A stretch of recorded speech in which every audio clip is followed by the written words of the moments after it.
Did the Rams draft Robert Woods 2.0? That's coming up on Locked On Rams. You are Locked On Rams, your daily Los Angeles Rams podcast. Part of the Locked On Podcast Network, your team every day.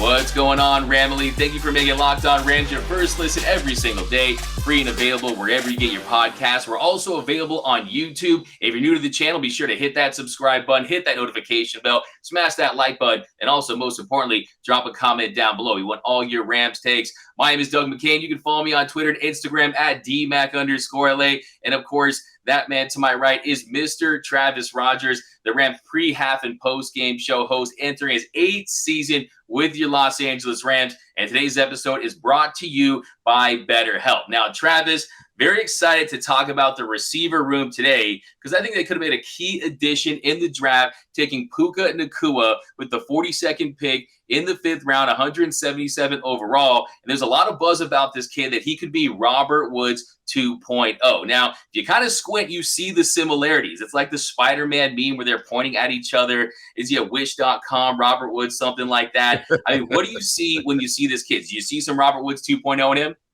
Yeah, I think there are a lot of things that remind me of Robert Woods. And I think it's important, Doug, that we kind of talk about what it is we're talking about with a Robert Woods type player, because I think Robert Woods was a very specific type of player for the Rams, an incredibly important player for the Rams, and quite frankly, a very, very popular player during his time here in Los Angeles. That he came over here from Buffalo a long time ago, kind of as an opportunity to be the number one guy, right? To get out of Sammy Watkins' shadow in Buffalo, come over here, kind of have his own team to be a number one guy.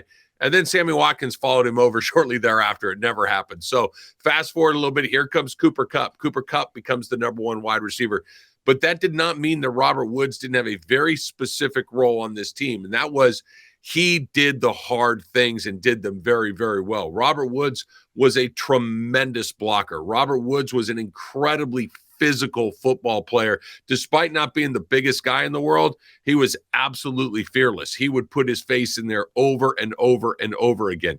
He was similar to Cooper Kupp in the sense that he could run just about every route on the route tree. He was not just a go guy. He was not just a third down guy. He was a complete wide receiver, which really allowed him and Cooper Kupp to be interchangeable in a lot of things. One guy could be the X, one guy could be the Y, and they could move these guys around pretty freely along the way. So this gave them a million different options when it came to running the offense the way that they wanted to do it. I think when we're talking about Puka Nacua, there are a lot of those similarities. A guy that can block, a guy that is physical, a guy that can do some things in the route tree. Maybe not the complete way that Robert Woods did. Maybe hopefully that'll develop over time. But I do think that there are a lot of things there because Robert Woods was a very specific type of football player, and that was a complete football player. He blocked, he ran every route, he had great hands, he was tough, he did everything he was asked of him, and those are some very big shoes to fill.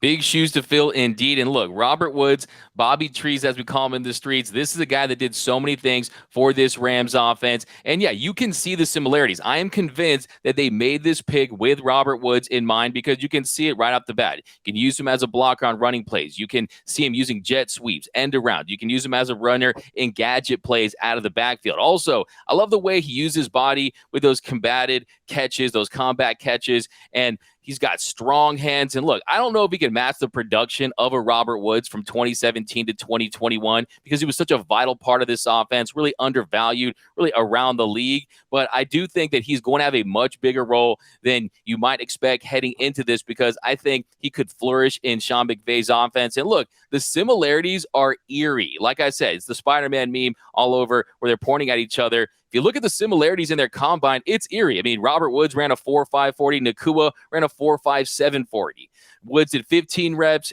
of the bench in 225, and Nacua did 14. A 33.5-inch vertical jump for Woods, a 33-inch vertical jump for Nacua, 7:15 second, 3-second cone drill, and a 7.32 shuttle cone drill for him. So you see the similarities. It is pretty eerie.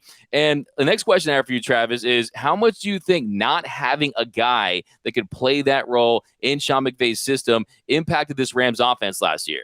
Yeah, I think that's exactly the point, Doug. I think I literally wrote it on my pad as you were talking because I wanted to make sure that we talked that Robert Woods was desperately missed last year. Desperately missed. And I know that when the Rams made the move to go get Allen Robinson, and my hand is in the air, I was as guilty as anybody else. I thought that was an upgrade at that position, that Allen Robinson was a better wide receiver than Robert Woods.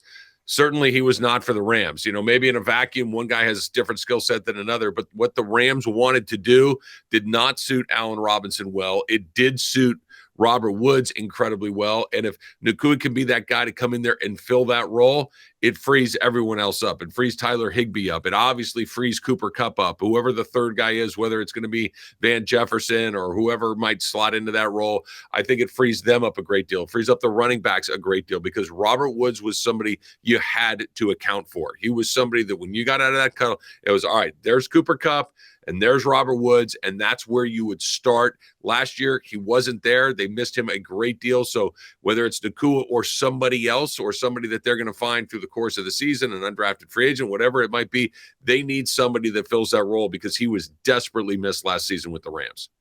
Yeah, absolutely. Absolutely miss in a big way. And look, that's kind of the trend around the league. You kind of need that receiver that almost has that mini tight end type size. I think he definitely has that. And also, too, everyone wants to compare him to Robert Woods, but also look at last season. Cooper Kupp, he went out with that high ankle sprain. He also, I think, serves as a depth piece if Cooper Kupp does go down. You have someone you can plug in there if he has to miss time, and he's a guy that can go up there and be productive. But yeah, he's a guy that you look at the yards per catch, you look at what he did at BYU. In the last 4 classes, only 11 of the 123 players have had a yards per route over 3.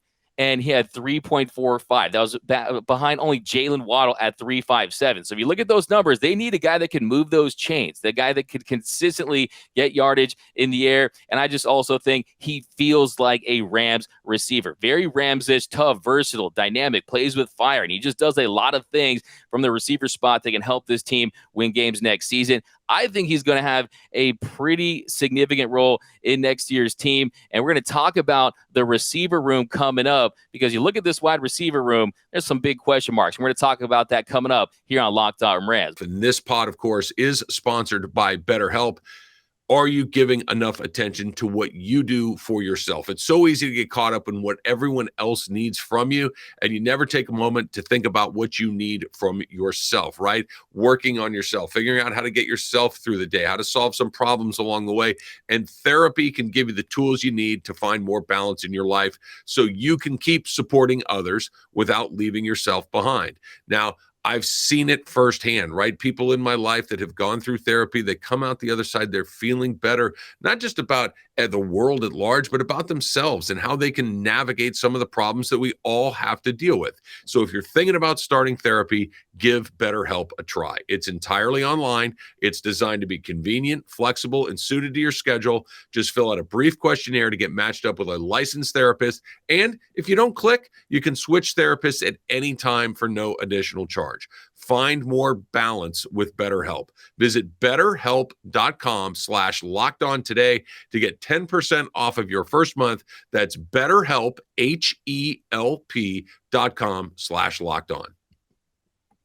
And we're back here on Locked On Rams. And next, we're going to take a look at the receivers room right now for your Rams. Take a look at that depth chart and answer some of the big questions heading into next season. Now, Travis, you look at this receiver room. We're going to kind of break it down. If you look at it right now, you got the starters, of course. I think it's a good chance Cooper Kupp will be the starting wideout. What do you think about that? I think that's likely. I think that is a very likely scenario that we see number 10 lining up for the Rams to start the season. Yes. And then after that, of course, you got Van Jefferson, Ben Skoranek, and the backup thing is going to be a big year for Tutu Atwell. Got some thoughts coming up on that in a second. Lance McCutcheon is another guy they've been developing. And then Puka Nacua, the other backup wideout. And then Xavier Smith is another name I think we could talk about as a possible kick return, punt returner type. But we're going to start with Cooper Kupp. Now, like we said, he is the all-world Cooper Kupp last year coming off that Triple Crown winning season. Now, when he went down with the injury, his 812 yards were the best on the team. No one was even close. He accounted for 35% of the Rams' scrimmage yards. And when Stafford targeted Kupp, he had a 106.6 passer rating. Other receivers, that went down to 77.2. So it shows you the impact he has. The completion rate to Kupp was 77.4%. Other receivers, 66.5%. Now, we know that when he goes down, you don't have that cheat code in Cooper Kupp. But my first Kupp question I have for you, Travis, is do you think this offense is overly reliant on Kupp? I think that it is overly reliant on Kupp when you don't have enough help elsewhere. When we saw Cooper Kupp at his absolute best, who else was on the team? Robert Woods was on the team and playing at an incredibly high level. Odell Beckham Jr. was on the team and playing at a very high level. Van Jefferson was playing on this team and playing at a reasonably high level. Tyler Higbee was a part of the offense that they were running out of the tight end position, and they were throwing the ball out of the backfield, whether it's to Sony Michel, whether it's to Cam Akers, whoever else it might have been. When he has help, you can lean on him as much as you want because you still have to account for everybody else on that field. We saw what it looks like when it's just him. Now, we've seen it both the good way and the bad way. The good way was the final drive of the Super Bowl, where it was basically, we're going to throw it to number 10 every single time. There wasn't a single person inside SoFi Stadium. There wasn't a single person on the Cincinnati Bengals coaching staff that didn't know that ball was going to Cooper Kupp. And at least for a drive, they had no answer for him. That's the good side, and that's why he was a Super Bowl MVP. The flip side of that is what we saw last year, right, where there was literally no help to be found anywhere. Allen Robinson didn't work. The ball wasn't going anywhere in the backfield. The tight end position was have to kept in as a blocker because the offensive line was having so many trouble, and we just never got Van Jefferson on track, which meant it was Cooper Kupp or nothing. He'd get his numbers, Doug. At the end of the day, a fantasy football selection, Cooper Kupp is the man that you're looking for to win football games. Not so much, because it was one of those things that we're going to let him get his because there's no one else that can hurt us. So I think we've seen it both ways. He needs help. Everybody in this league needs help. This is not the NBA. This is not where you can give the ball to Giannis or Steph Curry or LeBron James and say, go get us a game along the way. Everybody needs help, and Cooper Kupp didn't have any last season. Yeah, he did not have enough help. He was like that guy that does all the work on the group project. But unfortunately, everyone ended up failing that group project because he went out and wasn't able to carry the load the rest of the way. It is just a significant drop-off, and you don't have Odell Beckham Jr. You don't have those other weapons around him. Like I said, there's a lot of guys that have a lot to prove. Now, what do you think Kupp's mindset is heading into this season when you consider that this team isn't expected to vie for a Super Bowl? He knows what it's like to make a deep playoff run, to win a Super Bowl. There's some questions. Is he even going to end his career in LA? What do you think his mindset is heading into this season, Trav? I think that's a great question because I think this is an entirely unique situation that he's stepping into for the first time in his career. Obviously early in his career, he comes in as a relative unknown player out of Eastern Washington, somebody that's thought of as, oh yeah, we'll see what it is. And then it was a bit of a pleasant surprise, right? Oh, wow, this guy we got in the third round has turned out to be a very good player. And then he became a star, right? He became a star in this league, one of the best wide receivers in the league, and he's been on very good teams until last season, and we saw the injury that he dealt with. This season, it is nothing but unknowns. You don't know who's going to be lining up with him. You don't know whether or not those players are going to be effective. You still don't know whether or not Matthew Stafford is back to being the best version of himself or whether it's that alternate version that we saw last season. This is the first time in Cooper Kupp's Ram career where I think we have expectations of an all-pro caliber player, but maybe not on a team that can compete at a high level week in and week out. And I'm very curious to see how he responds to that. He'll work, he'll do everything he needs to do, but whether or not he can carry that load week in and week out, I think there's a lot to be discovered there because he needs help like we just talked about. And right now, if you look around, I don't see a ton of it. And we're going to talk about who could step up and help Cooper Kupp next season. That's coming up on the third segment here on Locked On Rams. All right, thanks again for making Locked On Rams your first listen every single day. And for you everydayers, tomorrow on the program, we're going to talk about that schedule that is coming out later in the week. We don't know exactly the order. We do know who, which ones do they have to get, which ones maybe can they try and steal. That's coming up next on the next edition of Locked On Rams.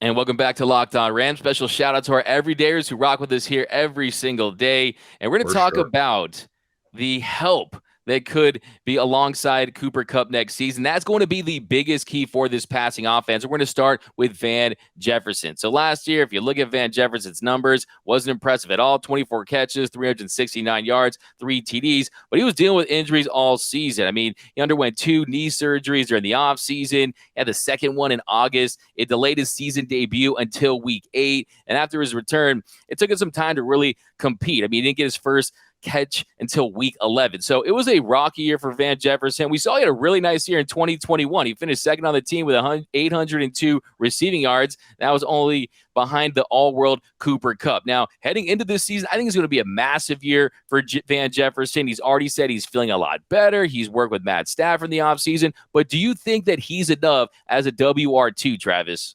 I don't. I think that he will have a better year than he had last year. I think that everybody will have a better year than they had last year because last year was such a difficult season, mostly because of the offensive line and Matthew Stafford being unavailable for the vast majority of it. But everything needs to be better for him to be better. The offensive line needs to be better. The running game needs to be better. Matthew Stafford needs to be better. Cooper Kupp needs to be healthy. And then, yes, he can have a better season. I like him more in that WR3 role than I do in the wide receiver 2 role. I think that's what he's most suited for in this league. I think that's where he's had the most success in this league. Like we talked about it a minute ago, you got Kupp and Woods, Jefferson in there, great. You got Kupp and Beckham, Jefferson in there, great, because these two guys are going to take a ton of attention away from whoever's in that slot or whoever is in that particular position, and Van Jefferson really thrived in that role. I don't know if he has that skill set. I don't know if he's got that breakaway speed. I don't know if he's got that ability to create that separation, that physicality sometimes that comes along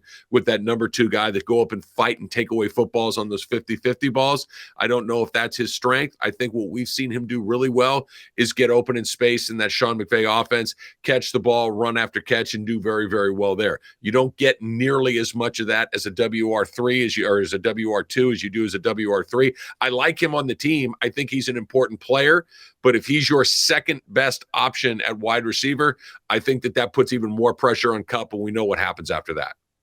Yeah, I agree with you. I want to be optimistic. I really veer on the side of optimism, but still, I just don't think he's a true wide receiver 2 in this league. I also look at the fact that, look, his dad's an ex-NFLer. He's a ex-wide receiver coach. You know, he's pretty much fully developed. You don't have that raw side of Van Jefferson. I don't think you're going to get much more. I think he really is what he is at this stage of his career. And yeah, you go from guys like Odell Beckham Jr., guys like Robert Woods to Van Jefferson. This doesn't look to me like a receiving core that complements Cooper Kupp enough. Now, I hope I'm wrong. I hope he has a really nice season, just kind of breaks out late. But I just don't think there's much ceiling, much room to grow for him in this offense. But they're going to need him to be productive. They're going to need him to find a way to go out there, make catches and make plays, and most importantly, stay healthy and stay on the field. I think that is really the overarching theme of all of this. Can guys stay out there on the field? They're going to need that. And next, we're going to talk about Ben Skoranek. Real quickly, I don't expect too much for him, but I think he plays his role well. Nice blocker last year, 39 catches for 376 yards. But one I really want to get your opinion on is Tutu Atwell. To me, This is the guy who could absolutely take a massive leap. I look at what Golden Tate did in his 4th year with the Lions when he was with Matt Stafford. He just broke out that season. People were talking about him as a buzz coming out of Notre Dame, but Tutu Atwell, he has that speed, that 4.3 speed that can take the top off the defense. And I think they absolutely need that element in the Rams passing offense next season. What are your thoughts on Tutu Atwell heading into next year?